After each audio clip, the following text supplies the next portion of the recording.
अब ये next MCQs आप खुद ही करवाएं, हम पीछे करके आए कि सेकंड ऑर्डर न्यूरॉन्स जो है वो कहाँ पे होते हैं, तो रेटिना में होते हैं या फिर जो है वो गैंग्लियन सेल्स लिखा हुआ होता है यहाँ पर, तो आंसर ये होता। दोबारा से देख लें कि फर्स्ट ऑर्डर न्यूरॉन्स जो है वो bipolar cells, second order neurons ganglion cells और third order lateral geniculate body.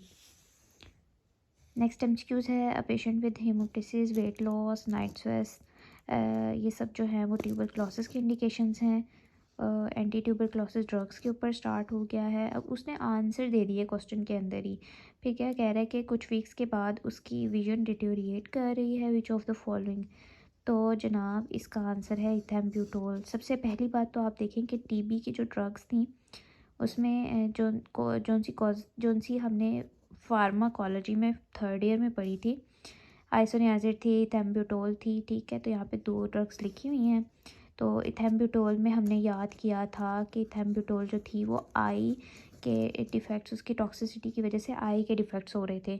तो सीधा सीधा आंसर एक ये बन रहा है। और इसके अलावा हमारी बुक में जो है वो एंड वाले पेजेस के अंदर ये लिखा भी हुआ है, टीबी के ट्रीटमेंट के अंदर ये वाली ड्रग जब यूज़ कर रहे हैं तो उसकी वजह से जो है वो विजन जो है वो उसकी डिटोरिएट होना शुरू हो जाएगी। तो इसका आंसर है ethambutol. Macular sparing occurs in lesion at the level of, तो इसका आंसर विजुअल कॉर्टेक्स है। ये बुक के बिल्कुल लाइन है कि जो विजुअल कॉर्टेक्स लेयन है उसके अंदर जो है वो। नेक्स्ट एमसीक्यूज है the most severely damaging complication of orbital cellulitis which has highest, ये ऑर्बिटल सेलुलाइटिस के पोर्शन में से क्वेश्चन आ गया। तो इसका आंसर जो है वो है कवर्नस साइनस थ्रोम्बोसिस। ये बड़ा ही खतरनाक होता है, मिडिल एज्ड मैन है। अब ये ना बड़ा ट्रिकी क्वेश्चन है, देखिए यहाँ पे ट्रांजिएंट ब्लरिंग ऑफ विजन, ठीक है। अब देखिए यहाँ पे ट्रांजिएंट ब्लरिंग ऑफ विजन देख के लगेगा कि ये पेपिडोडीमा है, लेकिन ये पेपिडोडीमा नहीं है। मैं बताती हूँ कैसे नहीं है। Which progress to profound visual loss भी हो रहा है।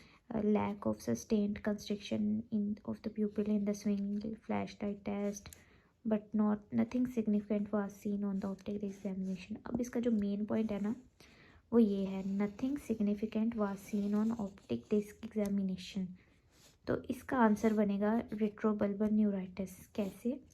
जब भी ये बात आ जाएगी ना कि ऑप्टिक डिस्क एग्ज़ाम पे हमें कुछ नहीं नज़र आ रहा, या फंडस नॉर्मल है या ऑप्टिक डिस्क जो है वो नॉर्मल है, तो उसका आंसर बनेगा ऑप्टिक न्यूराइटिस की जो सी टाइप्स है ना, रेट्रोबल्बर न्यूराइटिस। ये क्योंकि इसमें ना तो पेशेंट को पता चल रहा होता है कि क्या हो रहा है और ना तो ऑप्थोमोलॉजिस्ट को पता लग रहा होता है फंडस एग्ज़ाम पे। सो जहाँ पे भी ये बात आ जाएगी ना कि जो है वो नॉर्मल है फंडस, तो उसका आंसर आंख बंद कर रेट्रोबल्बर न्यूराइटिस होगा। ये ऐसे में भी क्वेश्चन आता है। और इसके अलावा देखिए कि ट्रांजिएंट ब्लरिंग जो थी वो इनिशियली हो रही थी, मतलब ये इनिशियली से इसने जो है वो मार्क्ड विजन लॉस की तरफ जाना है। तो पहले शुरू में ट्रांजिएंट होंगी, फिर ये जो है वो मार्क्ड हो जाएगी। तो ट्रांजिएंट जो हो रही होती है वो पेपिलो एडीमा के अंदर हो रही होती है, और ऑप्टिक न्यूराइटिस के अंदर मार्क्ड विजुअल लॉस हो रहा होता है। नेक्स्ट हमारे पास एमसीक्यूज है 50 ईयर ओल्ड अल्कोहलिक है जिसको विटामिन बी की डेफिशिएंसी है, प्रोग्रेसिव लॉस ऑफ विजन हुआ है, मोस्ट प्रोबेबल कॉज जो है वो इसका जनाब ऑप्टिक एट्रोफी है। ऑप्टिक एट्रोफी की कॉजेज़ के अंदर जो है वो लिखा हुआ है कि न्यूट्रिशनल ऑप्टिक न्यूरोपैथी होती है। नेक्स्ट एमसीक्यूज है optic neuritis is the inflammation of, तो ये ऑप्टिक नर्व, ये बुक की लाइन है। इन्फ्लेमेशन आप देख लें कि ऑप्टिक न्यूराइटिस में क्या हो रहा होता है, इन्फ्लेमेशन ऑफ ऑप्टिक नर्व हो रही होती है। It may occur anywhere in its course from optic disc to optic chiasma. तो अब इसके अलावा जो ऑप्टिक नर्व का हेड का एडीमा हो रहा होता है ना वो होता है पेपिलो एडीमा के अंदर। तो पेपिलो एडीमा के अंदर जो है वो ऑप्टिक नर्व का हेड होता है, और जो होती है ऑप्टिक न्यूराइटिस में उसमें ऑप्टिक नर्व खुद इन्वॉल्व हो रही होती है। Which of the following is the most important diagnostic sign of the optic nerve disease, ये भी हम पीछे करके आए हैं कि जो होते हैं इसमें एफरेंट फाइबर्स होते हैं जो प्यूपिलरी लाइट रिफ्लेक्स करवा रहे होते हैं। तो इसका आंसर होगा एफरेंट प्यूपिलरी डिफेक्ट। नेक्स्ट हमारे पास एमसीक्यूज है 26 ईयर ओल्ड है, हेडेक हो रहा है, प्रोजेक्टाइल वॉमिटिंग हो रही है, ट्रांजिट ये ऑब्स्ट्रक्शन हो रही है, तो ये क्या बनेगा पेपिलो एडीमा। इसमें क्या हो रहा है, both optic disc are swollen, bilateral optic disc की स्वेलिंग हो रही होती है। इन्वेस्टिगेशन ऑफ चॉइस पूछ रहा है, शुड बी डन फर्स्ट। तो सबसे पहले हम पेपिलो एडीमा में याद रखें कि हम पेशेंट आया ना, उसका हमने एक्सक्लूड करना होता है कि कोई स्पेस ऑक्यूपाइंग लेजन तो नहीं हो रहा, तो उसके लिए हम करवाते हैं इमेजनिंग। तो इमेजनिंग में आ जाती है MRI, तो इसकी इन्वेस्टिगेशन ऑफ चॉइस में होगी MRI। तो neural imaging to rule out space occupying lesion. Visual field change in optic neuritis में हो रहा होता है सेंट्रोसीकल स्कूटोमा, या तो उसमें पैरासेंट्रल, सेंट्रल या सेंट्रोसीकल स्कूटोमा हो रहा होता है। जबकि जो पेपिलोर एडीमा के अंदर जो है वो इनलार्ज ब्लाइंड स्पॉट होता है।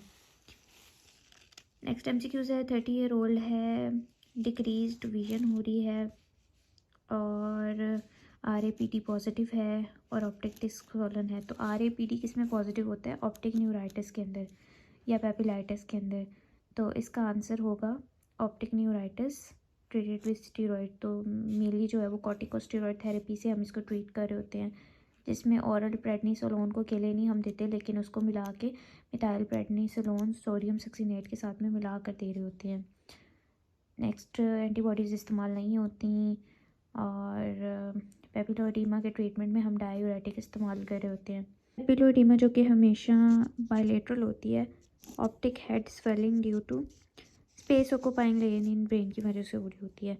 नेक्स्ट 40 ईयर ओल्ड है, हेडेक हो रहा है, डिस्टर्ब विजन है, इलार्जमेंट ऑफ ब्लाइंड स्पॉट भी हो रहा है और हेडेक भी हो रहा है, तो इसका सीधा सीधा बनता है पेपिलोएडिमा। नेक्स्ट है 30 ईयर ओल्ड मेल है, अकॉस्टिक न्यूरोमा, अब इसको डिप्लोपिया हो गया और इसोट्रोपिया हो गया, तो ये 6 नर्व पाल्सी है। If optic radiation lesion involve superior fibers of the radiation in parietal lobe, तो ये होगा इन्फीरियर क्वाड्रेटिक हेमिनोपिया। ये बेसिकली बुक की लाइन है, आपने ये याद रखना है कि अगर इन्फीरियर क्वाड्रेटिक होगा तो उसमें सुपीरियर फाइबर्स इन्वॉल्व हो रहे होंगे। ये देखिए, ये बुक की एग्जैक्ट लाइन है, bitemporal inferior quadrantanopia due to damage of upper nasal optic nerve fibres. Next है विच ऑफ द फॉलोइंग, तो ये सारे जो है वो बाइलेटरल हेमिनोपिया कॉजेज हैं, pituitary adenoma, suprasellular meningioma, tuberculosis meningitis. Next है बाइनोकुलर सिंगल विजन के 3 ग्रेड होते हैं, जो 3rd ग्रेड होता है वो होता है स्टीरियोप्सिस के लिए।